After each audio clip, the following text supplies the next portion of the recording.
Hey, welcome to the channel. If you're here, then you must have a garage door that's not wanting to stay open. So if you got your garage door raised up and you let go of it, and it wants to fall down like that, well, that's no good. That can be super annoying, especially if you're trying to pull in and out a lawnmower, or you're just trying to do some work and you have to do the old-fashioned prop the door open with a broomstick. Let's fix that problem. Check this out. That means you just have to adjust the torsion spring. I'm going to show you how to do it safely. It's a super easy fix. Alright, so these are the tools you're going to need to fix that problem. A pair of vice grips. I like to use a 7/16 wrench. And you're going to need a pair of winding bars. Some torsion spring winding bars. Go down into the description and click on the link I got for you. Get yourself a set of these.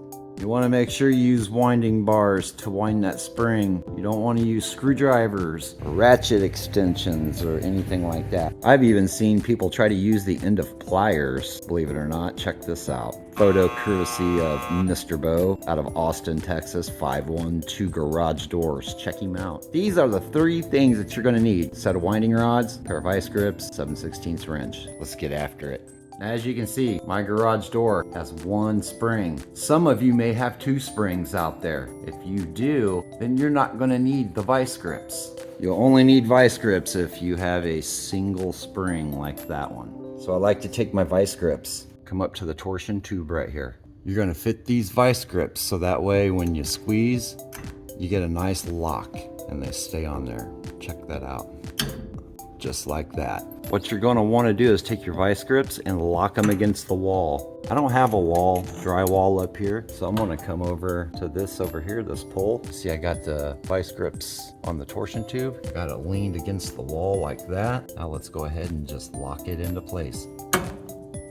Voila. Our next step, we're going to need our winding bars and our 7/16 wrench. Now that you got your winding bars, and I just like to set them in the door, or maybe set them on top of the door up here. You're up here by your spring. Let's take a look. On this spring, there's going to be 4 of these holes that go around. That's your end winding cone. Each one of these holes represents a 1/4 of a turn. So typically with a garage door that has not been serviced in a while, you're going to add about 3/4 turns is what I like to start out at. So you're going to place the bar inside of here. So we're going to take your winding bar, stick it in the end cone like that, and then you're going to notice a couple set screws. We're going to loosen those set screws up while you're holding on to this winding bar firmly. Let's go ahead and loosen that up.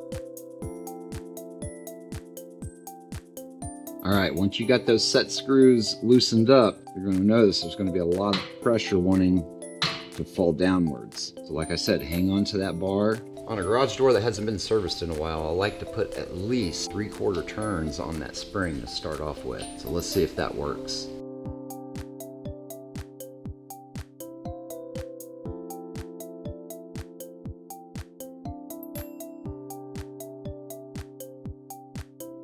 All right, now that we got the set screws tightened back up, we can go ahead and take this bar out, just like that. Come over to your vice grips, go ahead and take those off. Don't forget your other winding bar that you laid down in the door.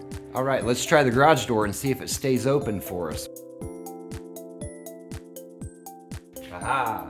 All right, and that's what we want. We want it to stay open without it falling back down. Easy peasy, I know you can do it. Just get the proper tools, and if you got any questions, please comment, hit that like button, and most importantly, please subscribe. Thanks guys, we'll see you on the next one.